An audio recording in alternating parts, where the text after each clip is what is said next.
You are listening to the Real Estate Influencer Podcast.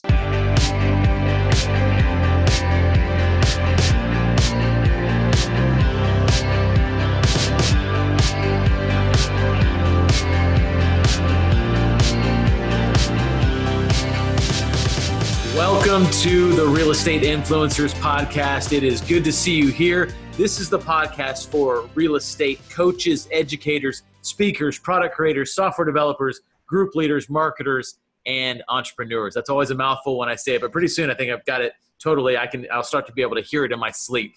Basically, if you are a leader in the real estate investing community, if you serve the real estate investing community with a product, a service, or training, you are in the right place. We are all about marketing, and we're all about getting better at our marketing so that we can reach more people and help more people so we can grow our tribes and grow our communities. And really, you know, how many people we reach and how many people we're able to help, the linchpin in all of that is marketing, right? So I came to marketing as a house flipper, learned marketing as a house flipper, but then got into the education business, into the publishing business, and just got to love marketing so much because what is marketing really? It's effective communication, and effective communication is how we help people, right? So I'm really a marketing geek. You guys know we're marketing geeks here at the Real Estate Influencers Podcast, me and Jason Hartman, and really our merry band of pranksters, everybody that we're affiliated with, they're all about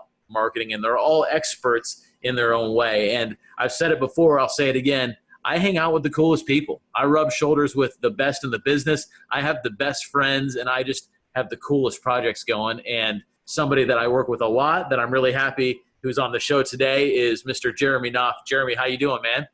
Doing awesome. Thanks for having me today, Matt. Yeah, man, it's good to see you. So guys, for those of you that don't know Jeremy, his company is Spartan Media. He is my go-to guy when it comes to online branding. He's a media expert, really has a wide variety of expertise across the digital marketing landscape. But I really know him as a guy who understands the customer journey, understands branding, and really knows how to ask the right questions to help me achieve the objectives I'm trying to achieve with my marketing, right? So he asks a lot of tough questions. When I say, I want to do this, I want to do that, it's usually, well, let's step back and say, why do we want to do that? Because who are you talking to? Why do you want to do it? What do you want them to do? How is it going to help them? And he really helps bring a lot of those pieces together so that we can help our communities, right? So really glad he's on with us today. And we're going to talk a little bit about media and, traffic hacking a little bit. And really today, I think we're going to focus in on creating authority and how we create authority online with some pretty cool methods that you've got, right, Jeremy? Absolutely. So let's get into it, man. Let's talk about authority. Why is it important to create authority? How do we use authority? We're real estate investor educators, product creators, software owners. We want to be seen as the best option, the best trainer, the best tool in our marketplace. How do we establish authority, and what's the purpose of establishing that authority? Yeah, so before we get into talking about how to do it, let's talk about why it's important, right? A lot of people, they make this mistake of thinking, oh, well, all of my customers, or even thinking, oh, hey, I make decisions based purely on logic. I look at all the facts, I look at all the information, and then I make an educated decision based on that information. The reality is there's still a large portion of our decision making is based on our early brain where we were just responding to things. So authority helps you to kind of shortcut and stand out from a lot of your competitors. If you can build authority and demonstrate that authority, then what you're doing is you're showing people that you are educated, you're knowledgeable, you're able to be trusted. It creates kind of a like this validation, right? Absolutely validation, but it's basically social proof, right? Like if 10 of your friends say, hey, this restaurant's awesome, you're going to go to that restaurant. If you've never heard of it, you're probably not going to go there. So it's the same approach in business. If we can have other people or other entities, organizations, publications, things like that, basically vouching for us and saying, hey, this person really knows what they're doing and they're qualified and can be trusted, that's going to give you so much impact from a marketing perspective, and it's going to make your sales process easier. It's going to enable you to spend less money on marketing and get the same or greater results. So that's why this is a really important factor. And it's something that most people don't really leverage properly. Right. And creating third party authority, it says something about you that you can never effectively say about yourself. Right. Absolutely. If Time Magazine says something about Jeremy Knauff, that's and says he's the man, that's way better than Jeremy Knauff telling you how good Jeremy Knauff is. Right. And so, and so at the very basic concept, be like, no one likes someone who toots their own horn. Right. You hit the nail on the head. It's not just that it's better, but it's actually, if you're out here saying, I'm great, I'm the best, I'm the most knowledgeable, or whatever things you're saying about yourself, if you're the one saying it, people are going to be very skeptical, if not just outright disbelieve you. So we really have to lean on third parties to build this authority. It's not something we can bestow upon ourselves. Yeah. And so, third party authority, we see it everywhere, right? So Amazon saying, claiming that this is a #1 best-selling book, that's authority, right? That's Amazon's, that Amazon is the third party authority for the offer, right? It's not me saying that I wrote a best-selling book, it's Amazon, right? And so, Exactly. You and I have worked together on lots of, different book kind of campaigns. I've written 5 best-selling Amazon books, right? That's validity, right? That's validity. Now, if I walked around with my books out, just walked around saying, man, this should be a bestseller, or this is a Matt Andrews bestseller, that doesn't mean anything, right? But an Amazon bestseller, there's a status associated with that. And in media, there's lots of opportunities for establishing that kind of authority, right?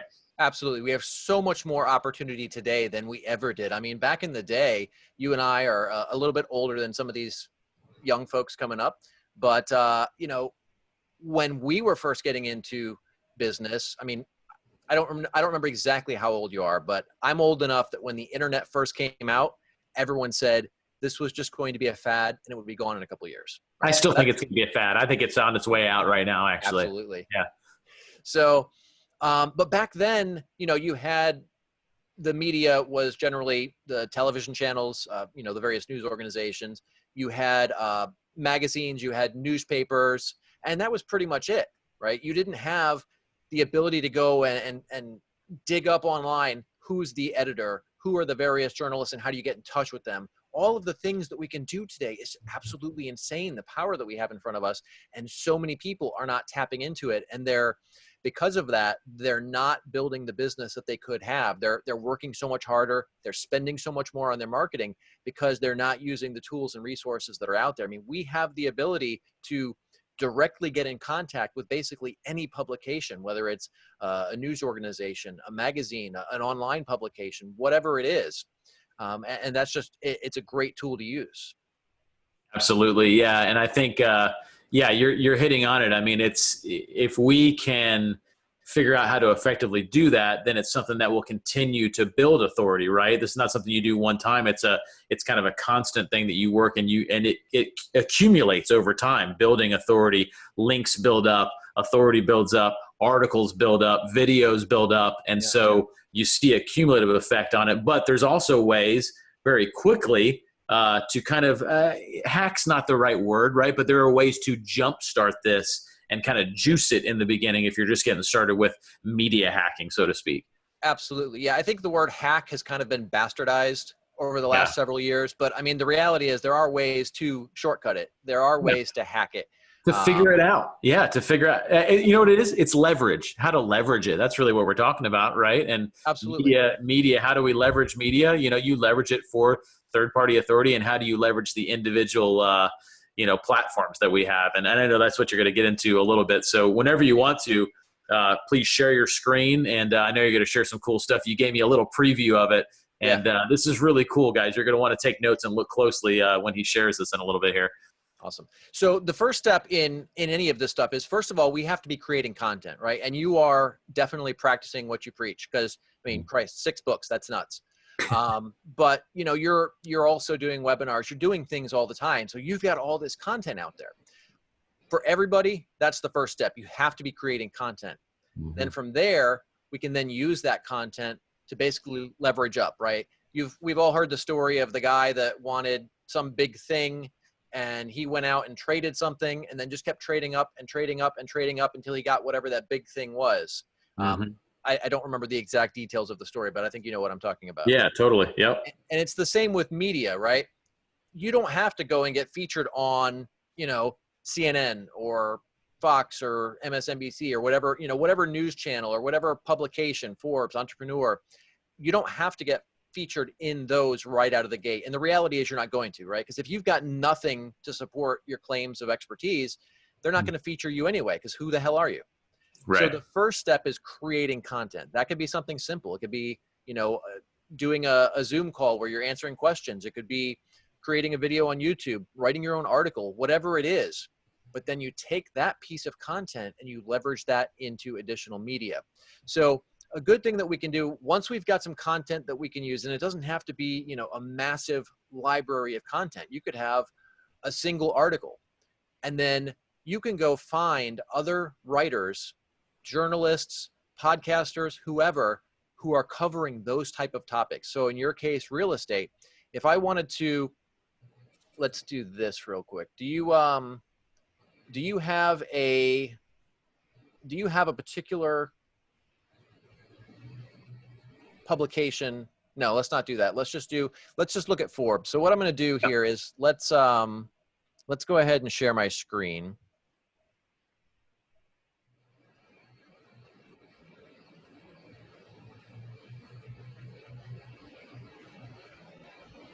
All right. I can see it. Yeah. Okay. So let's say, so in your case, let's go Forbes real estate. Oops, would help if I spelled it right. Actually, let's go over to Forbes and let's see. Let me move this out of the way. So if we go over here,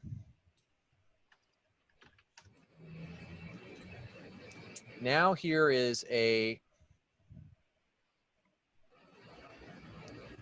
I don't see a close button. There we go. All right, so let's try and get the ones that are not Forbes Council. Here we go. Okay, so now we're in the regular writers. So we want to kind of skip the Forbes Council because that's a paid program. Generally, I kind of look at these people a little bit differently. But as we get down here, we can see these ones are no longer in the Forbes Council, which is not the paid program. So these are people that write about real estate, and they're in the industry in some way, shape, or form. So here we go. We've got this person, Demo Williams. So if we wanted to pitch this person, where most people go wrong is they'll reach out to the writer or a producer or a podcast host or whoever. They'll reach out to them with basically the worst pitch ever.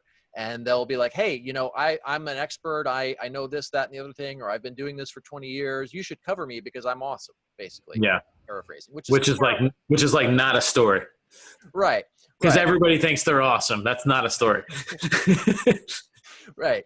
So the key is you have to make it about them, because if somebody's writing, whether they're a staff writer or they're writing for their own reasons, or they're a podcast host, whatever they're doing, whatever they're producing content for, when you approach them, you want to approach them from the perspective of what's in it for them.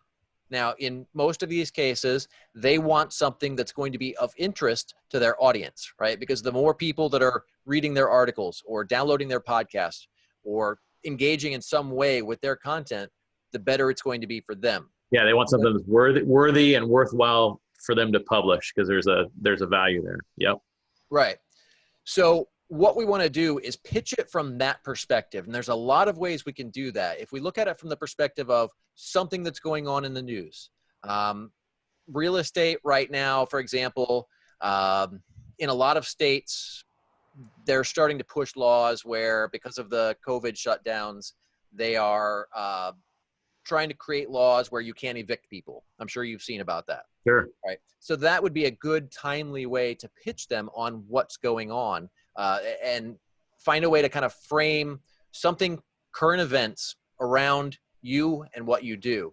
Mm-hmm. So when we pitch them from that perspective, you're now showing them why their audience will care about it, because everyone's talking about it in the news, and you're presenting it in a way that's going to benefit them and their audience. You always want to make yourself the last one to benefit something in this. And your benefit, of course, is going to be the exposure. But you want to look at first the audience, then the person that you're pitching, and then you.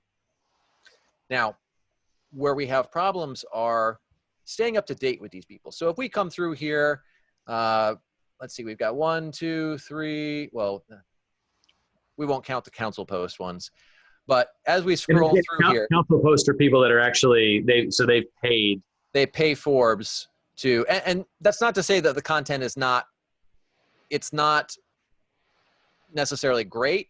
It doesn't mean that it's bad. It's just a lot of people in the media look at the paid programs like this, and entrepreneurs doing one as well. They tend to look at them a little bit different. And I find that the people who are doing that are sometimes, they have a different mindset, right? They're paying to be there. So generally, if you're going to pitch them, they're going to want some sort of fee for that. Mm-hmm. And there's not necessarily something inherently wrong with that, even though it's probably a violation of the Forbes rules for how that program works. Doesn't feel organic, though. The point you're making is that when you see that, it doesn't feel organic. So you're looking for the posts from people that have submitted content, that have been published on the merit of the content, not because it was paid to be there. Exactly. And I'm just now realizing how ridiculously bloated this council program appears to be these days. But as we scroll through here, we can see, so here's Dima. That was the first one we saw again. But basically what we can do. Nothing like a little Kanye West real estate news right there. I saw that. Kanye, 2021, right? Something like that. All right. So, but basically we've got all these authors. Here's another one. But as we scroll through here, we can find the various authors that might be relevant to us. Now, not all of them are going to be relevant, right? Somebody might write about real estate, but maybe the niche within the real estate industry that they're writing about maybe isn't relevant to what you're doing. So you're going to have to go through their content, take a look at, because that is something that if you're pitching people who what they cover is not really relevant to what you're doing, and you're pitching them, you're doing two things. One, you're irritating them. And then in the event that maybe they do cover something that's related to you, they'll probably remember that and not want to cover you in the future. But you're also wasting your time. And like, we're all working our butts off all the time. There's no point in wasting time. So let's make the most out of what we're doing. So what we want to do is go through here and find these journalists, these podcast people, producers for TV shows, whatever type of media people you're looking for, find them, and then we need to stay on their radar. So for most people, they'll pitch them right out of the gate, and there's nothing inherently wrong with that. But if you can spend some time ahead of time to kind of build that relationship and nurture it, then when the time comes to pitch them, it's going to be a lot different than if your first contact to them is just a cold pitch. Right. So something you can do here is, let's just grab Brad's name here. Oops, and grab him. So. Okay, so for those that might just be listening and not watching, most people are watching this on video, but we have gone through the list of Forbes articles. We've gone to people that are there organically, not that have paid to be there. One of the contributors, his name's Brad Hunter. We're copying and pasting his name now. All right. So now we're going to go over to a tool called Google News Alerts. Now, this is a free tool from Google. It's incredibly powerful, but most people aren't even tapping into this even close to some of the potential you can use it for. So I use it for, whoops, I'm in a different account here. I suppose it doesn't really matter, but I use it for clients. I use it for media. I use it for all kinds of things, right? So I'll put my own name in there. I'll put my company name in there. I'll put clients' personal names in there, their business name, everything. And then basically if anything shows up in the media, I'll get notified. But there's a really cool way we can use this. So let's put in Brad. All right, so we've already put this in, and we already see right out of the gate, these are some of the other search results that are popping up for it. So in addition to Forbes, it looks like Brad Hunter also writes for the Orlando Business Journal, Boston Agent Magazine, Senior Housing News, Connect CRE. So there's a slew of other real estate publications that he's writing for. So let's say we create this alert for him. So now every time something pops up, let me just tweak that. I usually like to put quotes around it. And I like to change the settings on this to as it happens. Okay. Because So what will happen we're is, already seeing what's out there already for Brad Hunter. We've seen that he's tied to other publications, but now you're setting up an alert so that when he comes up with something new, you're getting it right away. right. So now what we can do with this is, as soon as Brad publishes his next article and Google finds that article, and they're generally going to find it pretty quickly, right? Because these large publications like Forbes or the Orlando Business Journal or any of these large publications that are publishing content on a very regular basis, pretty much when they publish something, Google's going to find it almost immediately. So as soon as he publishes an article, you're going to get an email from Google in your inbox. So now we can go over to that article. So let's say on Forbes, we could come over here and let's take a peek at one of his articles real quick. I don't remember if Forbes has, yeah, Forbes does not appear to have comments on here anymore. Most publications don't have comments anymore. But if a publication does have comments, then of course, once you get that news alert and that writer publishes an article, you can drop a comment in there. Then we can also go over to Twitter or LinkedIn, Facebook, wherever, and share that article and tag that person in it. Mm-hmm. So now what we're doing is we're sharing their content because it's valuable, right? If we're in that industry, it's useful information for our fans and our audience as well. So, but by sharing that, we're putting that information in front of these people, but we're also building goodwill with Brad here. And if we do this over time, he's going to start seeing your name pop up. He's going to start seeing that you're sharing his content on a regular basis.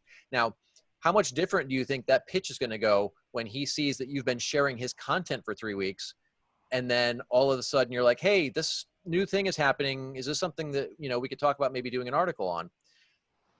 It's going to be dramatically different. It's Sure. a very relationship. Yeah, you primed the pump for a good relationship already because you've shown that you know what he's doing. You like his stuff. You shared it. I mean, that's a great way to start the conversation rather than, hey, I, saw this article and I called you and now I want to sell you something.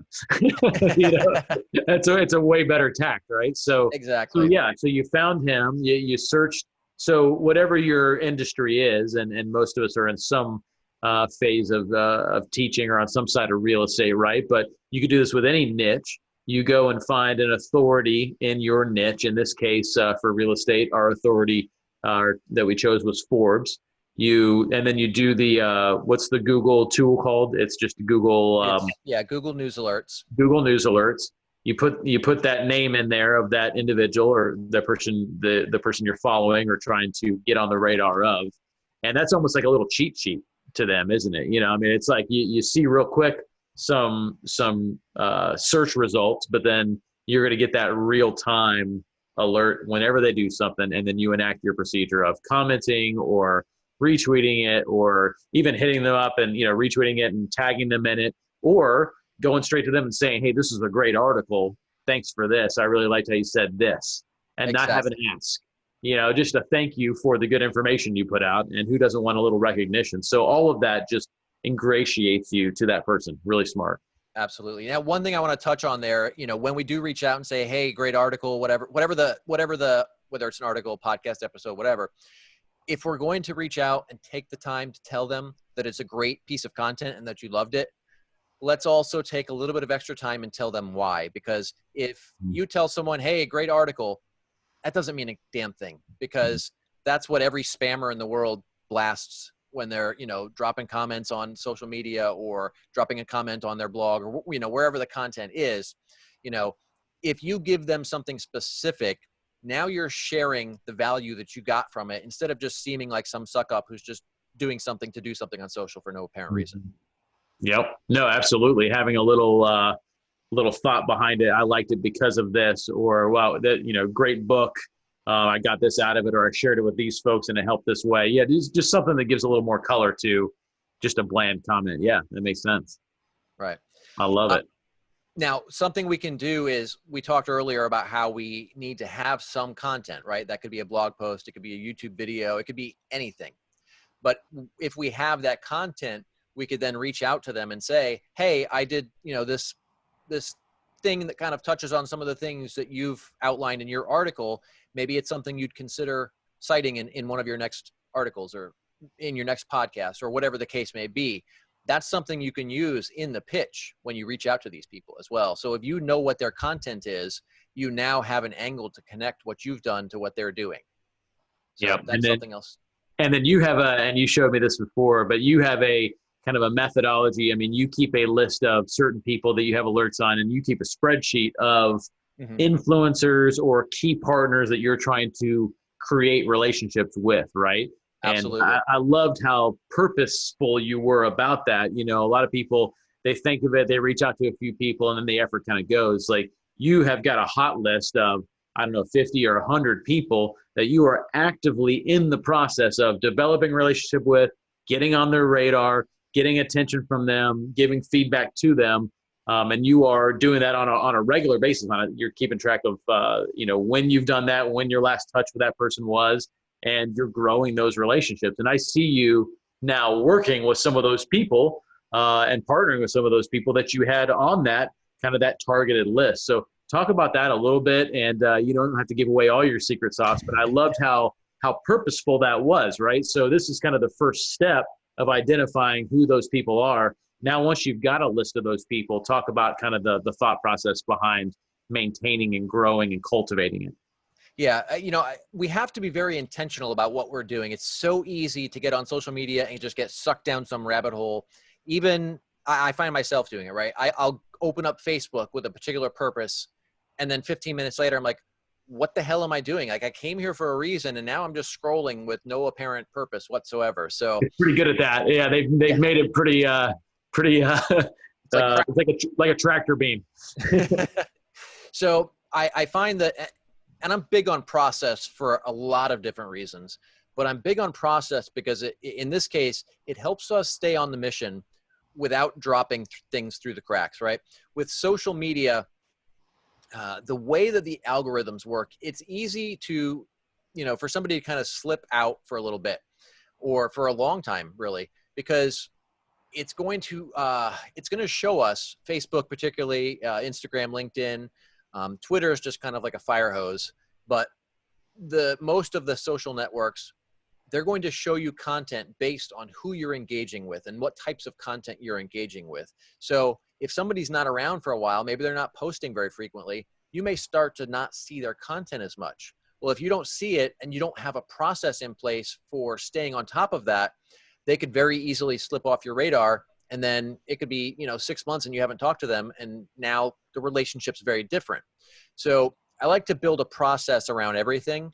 And engaging on social is no different. So one of the things we do is we actually have a spreadsheet, the one you were talking about, where it'll outline where particular people are on every social network that we're using.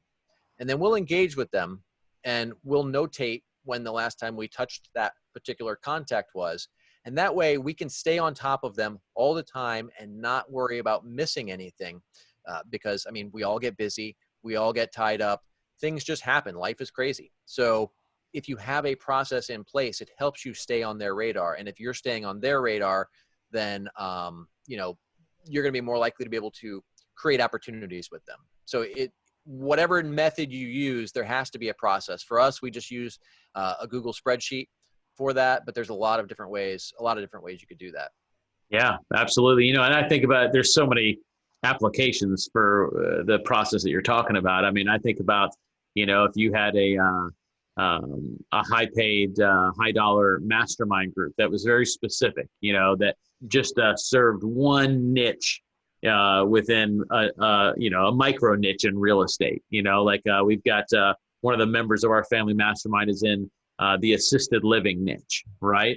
For someone like him to be able to go and find other people in that niche, which is a really small niche, the other people that run those businesses at a high level, to create a mastermind for people in that niche, you could use exactly what you're talking about, right? You could find Absolutely. those people. You could, get Google alerts on them. You could do some data mining on them, but then put them into a process where you are touching these people who are potential mastermind members for your high-paid mastermind for assisted living group owners, right? So you could do that with any niche, whether you're targeting students for a real estate course, influencers for a mastermind group.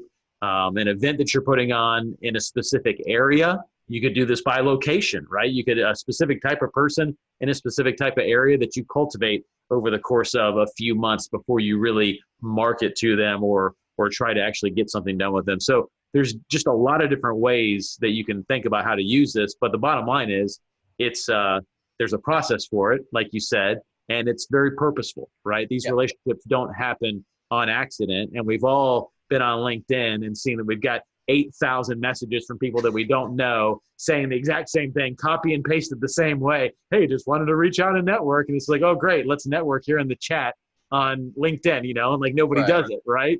So how do you cut through that clutter? You cut through it by doing what you're talking about, Jeremy, right? So talk about that as we kind of close out this subject here. Talk about how that helps you cut through the clutter and some real ways that this has helped you, gain access to those people.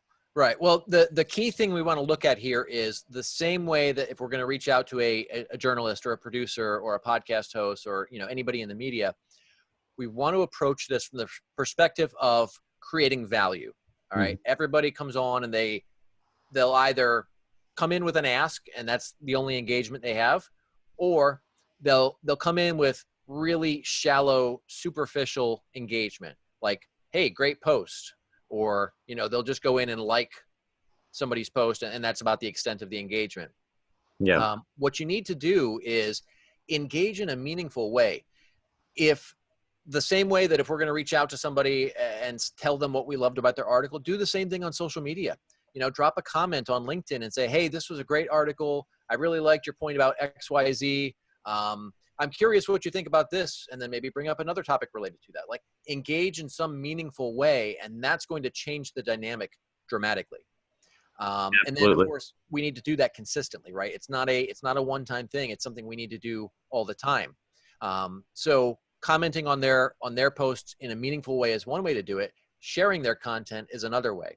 And it doesn't really matter that maybe somebody might technically be a competitor.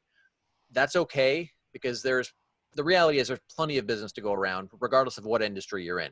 So, there's been plenty of times that I've shared content from people who are technically competitors. And a lot of people who are technically competitors have shared my content, right? Because it's useful content. You're building a relationship with your audience. So your audience isn't necessarily their audience. So even by sharing that, you're not really likely to lose any business. It's not like you're going to share one post and then all of a sudden everyone that's been following you is going to go do business with them. But what you're doing is you're building this goodwill and you're creating an environment where other people want to share your content as well. So, if we do that, just same way with everything else, make sure to make it useful, right? Don't just share the article and call it a day, but share the article and pull an important key point out of it and talk about why this matters. Talk about how this particular thing that they talked about impacts your industry or impacts people in some way. When we can approach it from a more valuable perspective where we're going deeper than just surface level like most people do, then you're going to get people's minds thinking a lot more. You're going to get people engaging more. You're going to create a stronger relationship. Kind of like real communication, right? Instead of just spam communication or auto dialing or copying and pasting the same, nice quote under every meme or whatever it is, right? Yeah, no, absolutely. I love it, man. And I love, again, how deliberate, the process is. And the first time you showed me that spreadsheet, it was like we were meeting about something else and you were flipping from one page to another. And I'm like, whoa, go back to that. What was that sheet? What was that Hot 100 list or whatever? You had a name for it or something of the 100 people that you had targeted to actively work on a relationship with, and to develop that relationship with for a variety of purposes. So, having somebody like Jeremy on your team or working with somebody who understands this, who can put together a campaign and can kind of, from soup to nuts, figure out who is this person you're trying to reach. And here's an approach to do it and systemize it like he has. That's the key, right? Because once you systemize it like this, then you can start to leverage some technology, maybe even leverage some VAs. There's going to be, a lot that you're going to have to do yourself or with a really well-trained person because you want it to be real. You want it to be organic. You want to be able to really contribute, right? But by systemizing it, there are ways that you can leverage it and ways that you can, especially, I know, Jeremy, batch it, right? So you go down through your list and you think, okay, these 50 people need touches in this amount of time, and you make that happen.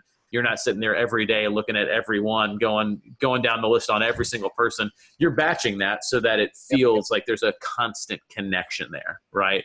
Absolutely. And isn't that what we're trying to do with, those of us in the REI education and influencer space?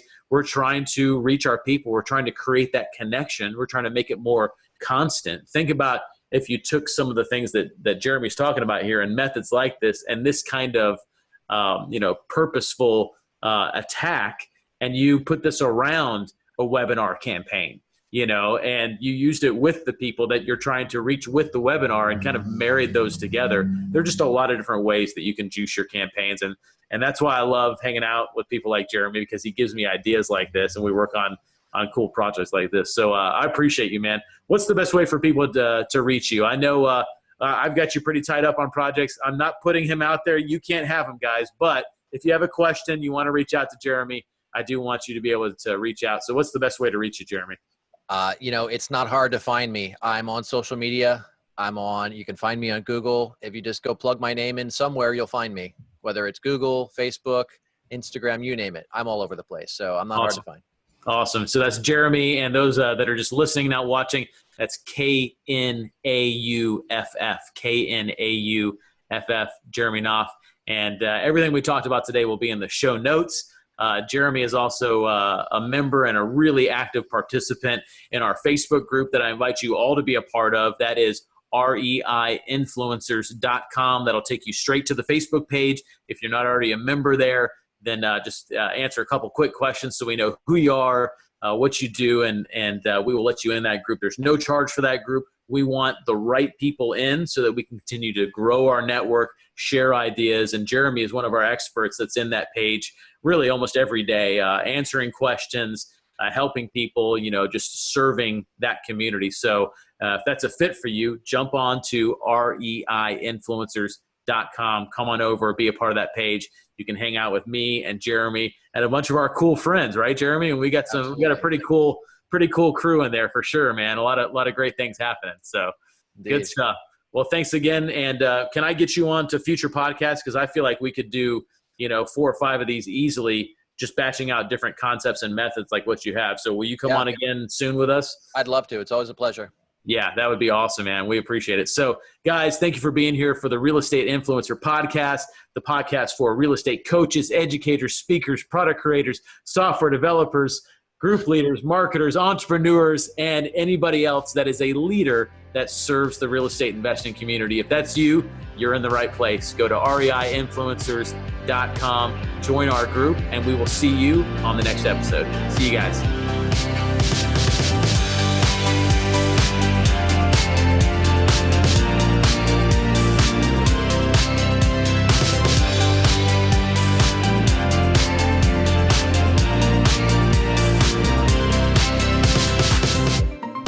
Hi there, Mr. Wonderful here, talking about one of my favorite sectors of the economy, real estate. I don't care, commercial real estate, residential real estate, multifamily, you name it. Now, I want to do a big shout out. Congratulations to the success of the Family Mastermind and the Family Reunion event. You brought together the top real estate influencers in the country and created a community of power players. Keep up the great work. I mean, one of the things that's interesting is if you're in an industry like real estate, you want to meet others that are successful as well. There's a certain concept called the Hive Concept where, sparrows group together when they do this to show each other that there's millions of them, that there's strength in numbers. Same idea here. I'm trying to use nature as an idea for why you'd want to get all the power players together. It's because they want to be together. They want to talk about their industry. They want to share ideas. It's a fantastic event. So Family Mastermind and the Family Reunion event were exactly that for real estate. Anyways, congratulations, guys, and keep up the good work. It's an industry that is never going to go away.